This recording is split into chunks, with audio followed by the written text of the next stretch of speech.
লীগ নিষিদ্ধ না করা পর্যন্ত রাজধানীর শাহবাগ মোড় ছাড়বেন না বলে ঘোষণা দিয়েছেন আন্দোলনকারীরা।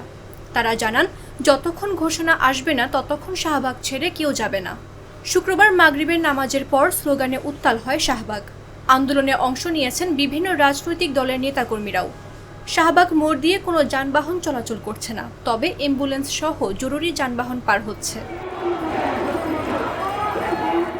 রাজধানীর ইন্টারকন্টিনেন্টাল হোটেলের পার্শ্ববর্তী সড়কে আওয়ামী লীগ নিষিদ্ধের দাবিতে এনসিপি আয়োজিত গণসমাবেশে শাহবাগ ব্লকেট কর্মসূচির ঘোষণা দেন এনসিপির দক্ষিণাঞ্চলের মুখ্য সংগঠক হাসনাত আব্দুল্লাহ।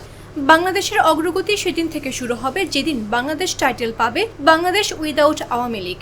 আমরা সেই টাইটেল দেওয়ার জন্য কিছুক্ষণ আগে মানুষের সমাগম করার জন্য এই জায়গা বেছে নিয়েছিলাম। এই জায়গা থেকে আমরা এখন রাস্তা ব্লকেট করব। অন্তর্বর্তী সরকারের কাছে আহতদের আওয়াজ পৌঁছায় না, আহতদের আর্তনাদ পৌঁছায় না। আমরা এখান থেকে গিয়ে শাহবাগে অবরোধ করব।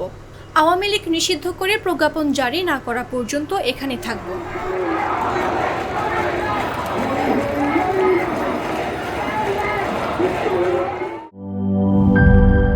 জীবনের সাথে চলে high five all time healthy life. নিশ্চিন্তে খান, স্বাস্থ্যকর অল টাইম পান। All time healthy life.